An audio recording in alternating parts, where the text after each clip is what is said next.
Hello, this is Barry Nirmal. Please subscribe to my channel by clicking on the subscribe link below.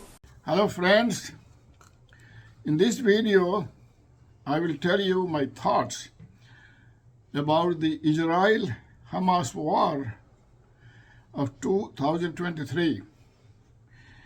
The Israel-Hamas war is in full swing these days. It started on October 7, 2023 with Hamas launching a sudden, well-prepared attack on Israeli territory and killing some 1,400 Israelis and taking around 240 hostages. Since then, Israel has relentlessly pounded the Gaza Strip with airstrikes that have caused unprecedented destruction, flattening entire neighborhoods. Israeli attacks both by air and with ground troops deep inside Gaza have killed some 14,000 Palestinians. It is difficult to get exact count since many people may still be under the rubble of destroyed concrete buildings. 200,000 residential units have been destroyed inside Gaza. Now the question is, what led to this war? The Palestinians say that the founding of the State of Israel in 1948 was an evil act called the Nakba, that is the catastrophe.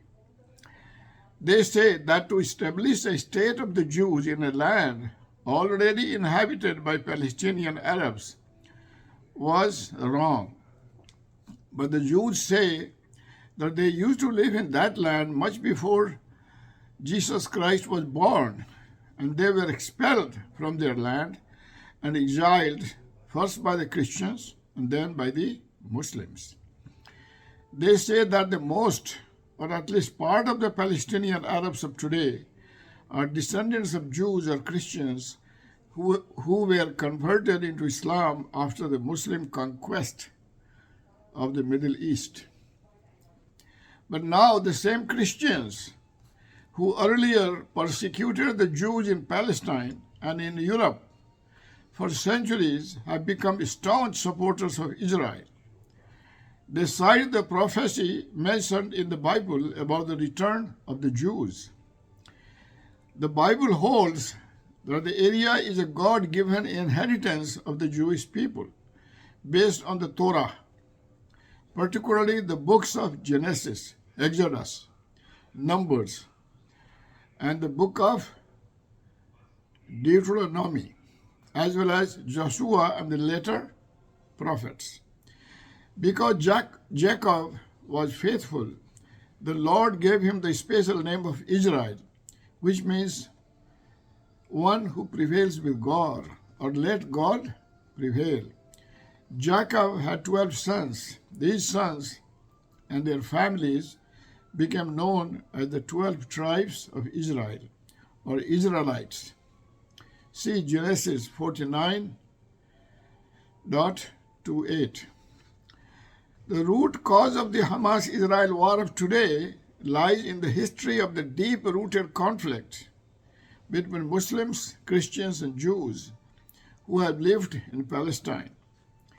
If you say that the massive influx of Jews from all over the world into the state of Israel, starting 1948, was wrong, then the expulsion of Jews from Palestine, first by the Christian Romans and then by the Muslims after the founding of Islam in 610 AD, was also wrong.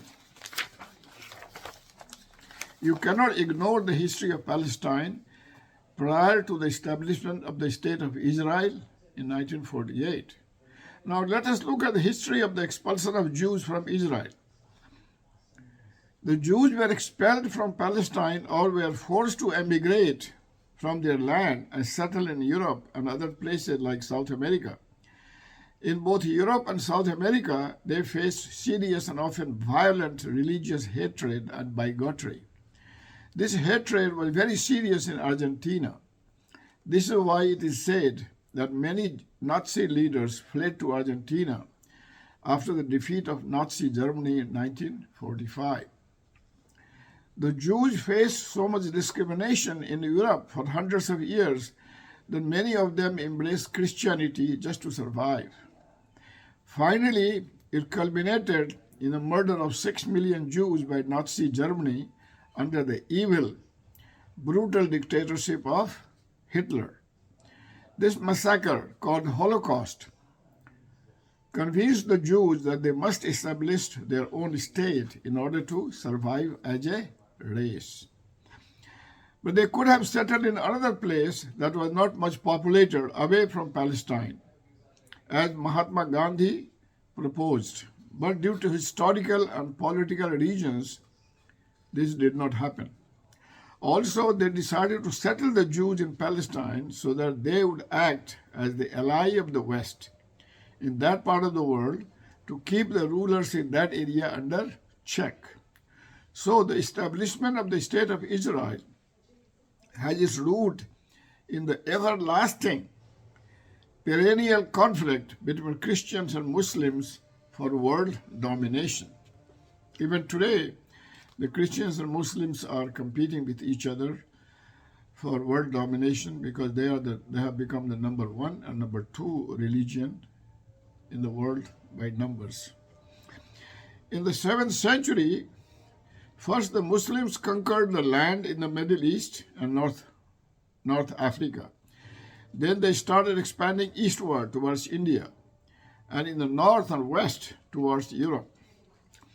In 711 AD, Muslim forces invaded and in 7 years conquered the Iberian Peninsula, that is where the Spain is.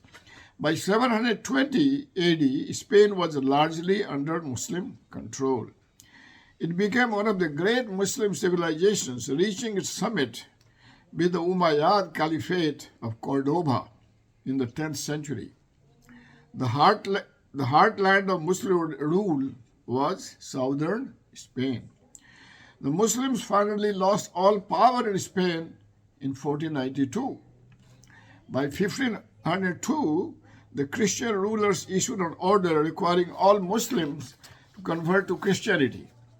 And when this didn't happen, they imposed brutal restrictions on the remaining Spanish Muslims. The collapse of Islamic rule in Spain was due not only to the increasing aggression on the part of Christian states, but also to divisions among the Muslim rulers. So Muslims were defeated in Spain after the Christians realized that if they did not act, the whole of Europe would be conquered by Islam. This is also when the Christians launched Crusades to fight the Muslims in the Holy Land. Spanning the period of 1050 to 1300 CE, a series of military expeditions called the Crusades was launched from Christian Europe against the peoples of the Near East. Crusades were sparked by a zeal to rid the Holy Land of so-called infidels, that is, Muslims primarily. But only the first Crusades achieved any real or lasting success. Also to remember is the fact that the root cause of anti-Semitism or hatred of the Jews amongst the Christians today lies in the fact that they think and they know that it was the Jews who killed Jesus Christ. But the Christians forget that the present-day Jews have nothing to do with the Jews who crucified Jesus. Jesus was born in a Jewish family, since at that time there was no Christianity and no Islam. He preached a different religion, and the Jewish authorities feared losing their power, so they crucified him. This crucifixion made Jesus Christ so famous, and this is why the Muslims say, without any proof, that Jesus did not die on the cross, but lived until old age and died a natural death. This way they try to belittle the importance of the great sacrifice that Jesus Christ made on the cross. In order to understand the root cause of the current war, we must examine the main events concerning Palestine since 1880. East Jerusalem is a term used to signify the part of Jerusalem that came under Israeli occupation after the 1967 war, as opposed to the part of Jerusalem that has been under Israeli control since the 1948 war, which is often referred to as West Jerusalem. The green line separates East and West Jerusalem. Today, Israel controls the whole of Jerusalem. Now, what is the significance of East Jerusalem? East Jerusalem includes the Old City, which is home to many sites of seminal religious importance for the three major Abrahamic religions, that is Judaism, Christianity, and Islam, including the Temple Mount and Al-Aqsa Mosque, the Western Wall, the Dome of the Rock, and the Church of the Holy Sepulchre. During the 1948 Arab-Israeli War, the Old City in East Jerusalem was captured by Jordan, and all its Jewish residents were evicted. See, these are the causes of hatred between Jews and Muslims. During the Six-Day War in 1967, which saw hand-to-hand fighting on the Temple Mount, Israeli forces captured the Old City along with the rest of East Jerusalem, subsequently annexing them as Israeli territory and reuniting them with the western part of the city. Today, the Israeli government controls the entire Jerusalem, which it considers part of its national capital. However, the Jerusalem Law of 1980, which effectively annexed East Jerusalem to Israel, was declared null and void by United Nations Security Council Resolution 478. East Jerusalem is now regarded by the international community as part of occupied Palestinian territory.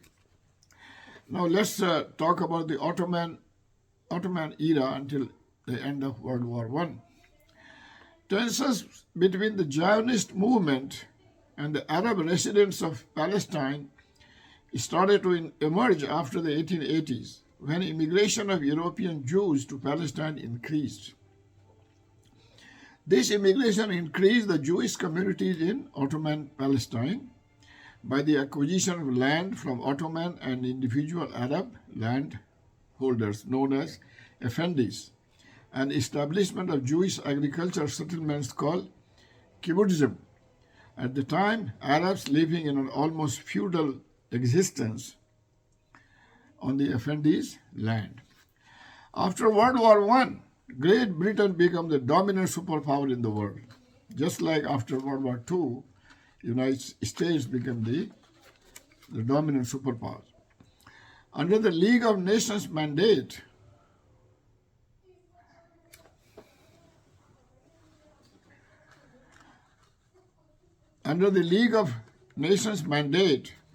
they took control of all Arab countries in the Middle East. Mandatory Palestine is the geopolitical entity controlled by the United Kingdom from 1920 to 1948 under the League of Nations mandate called the British Mandate. The Balfour Declaration, signed in 1917, stated that the government of Great Britain supported the establishment of a Jewish national home in Palestine. This exacerbated tensions between the Arabs living in Mandate Palestine and the Jews who emigrated there during the Ottoman period. The conflicting forces of Arab nationalism and Zionist movement created a situation which the British could neither resolve nor extricate themselves from. Pogroms in Russia and Ukraine, as well as Adolf Hitler's rise to power in Germany, created a new urgency in the Zionist movement to create a Jewish state, and the evident intentions of the Zionists provoked increasing fierce Arab attacks against the Jewish population. Most notably, in the preceding 1929 Hebron massacre, the activities of the Black Hand, and during the 1936 to 39 Arab revolt in Palestine. The British appointed Grand Mufti of Jerusalem, Haj Amin al-Husseini, led opposition to the idea of turning part of Palestine into a Jewish state. This Grand Mufti even went and met Hitler to get support against the Jews. Anyway, now we talk about the War of 1948. This was the war for the creation of Israel. About two-thirds of Palestinian Arabs fled or were expelled from the territories which came under Jewish control. The rest became Arab citizens of Israel. All of the much smaller number of Jews in the territories captured by the Arabs, for example, the old city of Jerusalem, also fled or were expelled. The official United Nations estimate was of 711,000 Arabs becoming refugees during this fighting. The fighting ended with signing of the several armistice agreements in 1949 between Israel and the warring neighbors, that is Egypt, Lebanon, Jordan, and Syria, which formalized Israeli control of the area allotted to the Jewish state, plus just over half of the area allotted to the Arab state. The Gaza Strip was occupied by Egypt, and the West Bank was occupied by Jordan until June 1967, when they were occupied by Israel during the Six-Day War. About 711,000 Palestinians who fled or expelled from the areas that became Israel were not allowed to return to their homes and took up residence in refugee camps in surrounding countries, including Lebanon, Jordan, Syria, and the area that was later to be known as the Gaza Strip. They were usually not allowed to leave refugee camps and mix with the local Arab society either, leaving the Palestinian refugee problem unsolved even today. Around 400 Arab towns and villages were depopulated during the 1948 Palestinian exodus. Over the next 2 decades, after the 1948 war ended, between 700,000 and 900,000 Jews fled or were expelled from the Arab countries they were living in. In many cases, owing to anti-Jewish sentiment, expulsions in the case of Egypt, or in the case of Iraq, legal operation, but also quite often to promises of a better life in Israel. Of this number, two-thirds ended up in refugee camps in Israel, while the remainder migrated to France, the United States, and other Western or Latin American countries.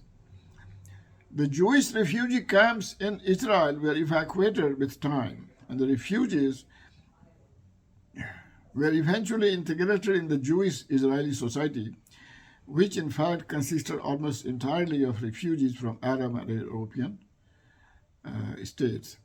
Israel argued that this and the Palestinian exodus represented a population exchange between Arab nations and the Jewish nation. So basically, Israel tried to justify it, saying that Jews were also expelled and the Arabs were expelled. So it was like a population exchange. For the 19 years from the end of the British Mandate until the 1967 Six-Day War, Jordan controlled the West Bank and Egypt controlled the Gaza Strip. In 1950, Jordan annexed the West Bank. But this annexation was recognized only by the United Kingdom. Both territories were conquered but not annexed to Jordan and Egypt by Israel in the Six-Day War in 1967. Neither Jordan nor Egypt allowed the creation of a Palestinian state in these territories. The effect this had on Israel during this period were frequent border clashes, terror and sabotage acts by individuals and small groups of Palestinian Arabs. Now let's talk about the War of 1967. Following the breakdown of international diplomatic efforts to solve the crisis, the fighting in the Six-Day War of 1967 began on 6 June 1967 with surprise Israeli airstrikes that destroyed the entire Egyptian Air Force while it was still on the ground. In spite of Israel's request to Jordan to desist from attacking it, Jordan, along with Syria, began to shell Israeli targets. In addition, Hussein, that is King Hussein of Jordan, reluctant at first, sent ineffective bomber strikes because of Nasser's request and affirmation of his sound Egyptian victory. Attacks on other Arab air forces took place later in the day as hostilities broke out on other fronts. A subsequent ground invasion into Egyptian territory led to Israel's conquest of the Gaza Strip and the Sinai Peninsula. With a rapid and rather unexpected success on the Egyptian front, Israel decided to attack and successfully capture the West Bank from Jordan on June 7 and the Golan Heights from Syria on June 9th. So since then, Israel has controlled the Golan Heights, which earlier belonged to Syria, and the West Bank, which earlier belonged to Jordan, and the Gaza Strip, which was earlier controlled by Egypt. Then there was the War of 1973. This was called the Yom Kippur War. This war began when Egypt and Syria launched a surprise joint attack on the Jewish day of fasting in the Sinai Peninsula and Golan Heights. But anyway, what happens is that the war of 1973 still the Israeli troops gained the upper hand. However, in this war, Israel realized that they had to make political solution to the problem instead of military solution. And then this led to the Oslo peace process. The Oslo peace process, which lasted from 1993 to year 2000. And this was basically coordinated by the United States. And in this one, you had Israeli Prime Minister Yitzhak Rabin and PLO Chairman Yasser Arafat. They signed the Declaration of Principles, so they try to make peace. They try to talk about a two-state solution. In October 1998, Arafat and then Israeli Prime Minister Benjamin Netanyahu, the same Prime Minister who is ruling now, they signed a memorandum which called for the implementation of Israel's first and second redeployments according to the DOP in these phases. Anyway, whatever happened, but nothing worked out. This peace process did not work very much. And basically, in this peace process, Barak of Israel had offered Arafat a Palestinian state in all of the Gaza Strip and most of the West Bank, with the capital in East Jerusalem. However, Arafat rejected the proposal and did not make a counter offer and walked away from the negotiating table. So he made a huge mistake because Gaza Strip and West Bank are now ruled by Israel. If Arafat had accepted the proposal, they would have been better, but they thought that they could get more. But anyway, then in 2014, there was Israel-Gaza conflict. The IDF launched a series of airstrikes against Hamas targets in Gaza Strip. Then in 2017, the United States, that was a big event. The United States recognized Jerusalem as the capital of Israel. This was a very significant political move. And then at that time, Donald Trump was ruling in the U.S., and his son-in-law is Jewish. So he came out full favor of Israel. Of course, the United States has always supported Israel, but Donald Trump went one step further. And under his rule, the United States recognized Jerusalem as the capital of Israel. And then in 2019, again, when Donald Trump was ruling U.S., the United States recognized Israel's sovereignty over the Golan Heights. U.S. President Donald Trump signed a presidential proclamation to officially recognize Israel's sovereignty over the Golan Heights. Then in 2021, you had a vicious war between Hamas and Israel, the same kind that's happening now, except at that time, not too many Israelis got killed, and Hamas lost more people, more deaths. This led to more resentment, more hatred, and they started preparing to fight back. And Israel thought that Hamas would not rise up and become so strong, but they become so strong that in 2023, in October, Hamas Israel war happened. Hamas attacked Israel's territory. They smashed the border wall, and they went inside Israel and they killed something like 1,400 Israelis and took 240 hostages, which Israel never expected. So the media, of course, is saying that this was the largest attack on Israel since Holocaust. So now Israel is fighting. They say that their aim is to eradicate Hamas from Gaza. But eradicating Hamas is not easy, because Hamas is not just only an organization; it's an idea. It's basically it's a concept of fighting, of resistance.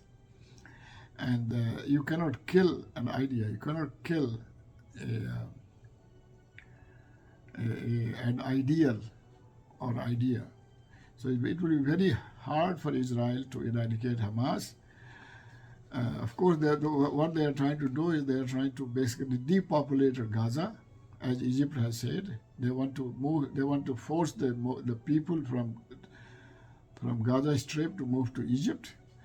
Of course, Egypt will not take them, and then this international outcry will create bad image for Israel and also for the United States, and then people in the whole world are watching how the people are suffering in Gaza Strip. So let's see how things turn out. Of course, it's not good for the world peace. I would like that they sit down and solve the problem amicably, just like we have United States and Canada have such huge border, and they live peacefully. There is no border skirmishes. There is no fighting.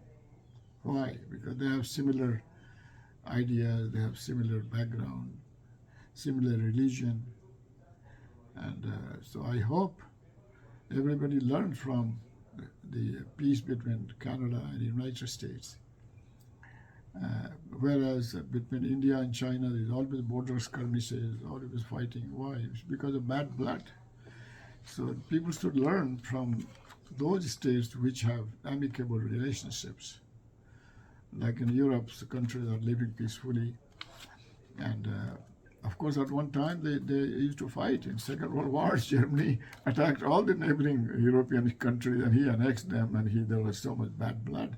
But since then, things have been peaceful. Okay? So I wish good luck to all the people in the world to have a good peace. Okay? Thanks for listening to me, and have a good holidays, good and happy New Year. Hello.